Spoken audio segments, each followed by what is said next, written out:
अल्लाह रब्बुल इज़्ज़त ने जो फरमाया कि 4 महीने एहतराम वाले हैं, यानी इन महीनों में अल्लाह की तरफ से ज़्यादा रहमतें उतरती हैं। फरमाया फला तज़लिमू फ़ीहिन्ना अनफुसकुम, इन 4 महीनों में अपने ऊपर जुल्म न करो। सवाल ये पैदा होता है कि अपने ऊपर जुल्म करने से क्या मुराद है? जवाब ये दिया जाता है कि जब कोई बंदा अल्लाह की नाफरमानी करता है वो किसी का कुछ नहीं बिगाड़ सकता, हकीकत में अपने ऊपर जुल्म कर रहा होता है। यानी तुम इन महीनों में अल्लाह की नाफरमानी न करो। सवाल ये पैदा होता है कि क्या बाकी 8 महीने हम अल्लाह की नाफरमानी करें, सिर्फ इन 4 महीनों में अल्लाह की नाफरमानी न करें? नहीं, साल के 12 महीनों में अल्लाह की नाफरमानी न करो, लेकिन 4 महीनों का तज़किरा अल्लाह रब्बुल इज़्ज़त ने ख़ास तौर पे इसलिए फरमाया है कि किसी मुबारक वक़्त में अगर नेक अमल किया जाता है तो उसका अजर बढ़ जाता है। इसी तरह मुबारक वक़्त में अगर कोई गुनाह किया जाता है तो उसका विज़र और वबाल भी बढ़ जाता है। तुम इन मुबारक महीनों में अपने ऊपर जुल्म न करो, यानी अल्लाह रब्बुल इज़्ज़त की नाफरमानी न करो।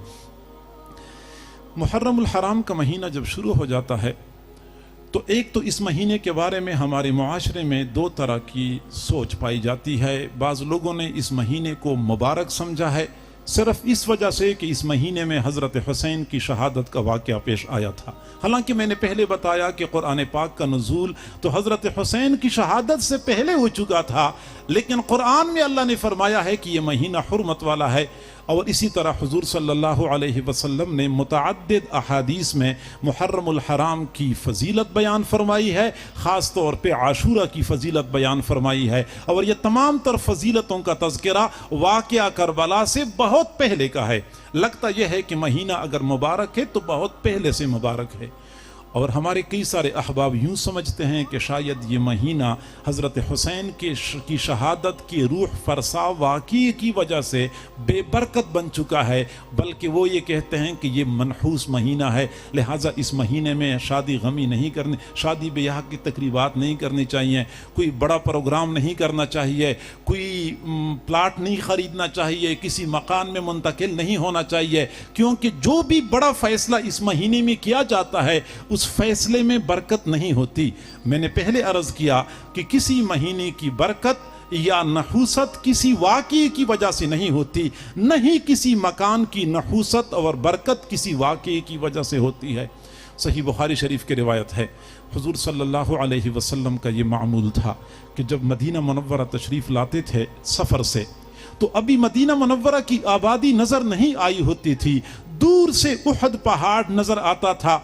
जो ही उहद पहाड़ को देखते थे तो फरमाया करते थे हाज़ा जबलुन युहिब्बुना व नुहिब्बुहु, ये पहाड़ हमसे मोहब्बत करता है, हम इस पहाड़ से मोहब्बत करते हैं। ज़हन में सवाल पैदा होता है कि अल्लाह के हबीब सल्लल्लाहु अलैहि वसल्लम तो महबूब कुल जहान थे, सरज़मीन अरब के सारे पहाड़ महबूब सल्लल्लाहु अलैहि वसल्लम से मोहब्बत करते थे। ये शजर हजर, ये शम्स व कमर, ये बहर बहबर, सारे के सारे हुज़ूर सल्लल्लाहु अलैहि वसल्लम के मुहिब थे। आप सल्लल्लाहु अलैहि वसल्लम ने बारहा उहद पहाड़ का तज़किरा फरमाया कि उहद पहाड़ हमसे मोहब्बत करता है, हम इस उहद पहाड़ से मोहब्बत करते हैं। आखिर आप अलैहिस्सलातु वस्सलाम सिर्फ उहद पहाड़ का तज़किरा क्यों करते थे? तो जवाब दिया जाता है कि दरअसल उहद पहाड़ के साथ मुसलमानों की तल्ख़ यादें वाबस्ता थीं। उहद पहाड़ के दामन में 70 सहाबा किराम को बेदर्दी के साथ शहीद कर दिया गया था। हुज़ूर सल्लल्लाहु अलैहि वसल्लम की मुबारक पेशानी ज़ख्मी हो गई थी, रुखसार मुबारक से खून का फुवारा फूट पड़ा था, दंदान मुबारक शहीद हो गए थे, दाढ़ी मुबारक खून से तरबतर हो चुकी थी। चूँकि उहद पहाड़ के दामन में मुसलमानों के ऊपर बुरे हालात आ चुके थे, आप सल्लल्लाहु अलैहि वसल्लम ये सोच रहे थे कि ऐसा न हो कि कोई बंदा उहद पहाड़ को मनहूस समझना शुरू कर दे कि उहद पहाड़ के दामन में हमारे साथ ये हालात पेश आए। इसलिए आपने बारहा अपनी ज़बान फैज़ तर्जुमान से ये फरमाया कि ये पहाड़ हमसे मोहब्बत करता है, हम इस पहाड़ से मोहब्बत करते हैं, ताकि किसी के दिमाग में ये बात ना आए कि उहद पहाड़ बेबरकत है, ये मनहूस है, यहाँ 70 सहाबा किराम को शहीद कर दिया गया था।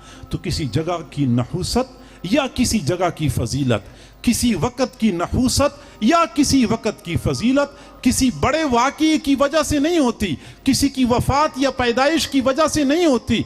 अल्लाह रब्बुल इज़्ज़त की जानिब से ख़ास तजल्लियात और रहमतों के नुज़ूल की वजह से होती है।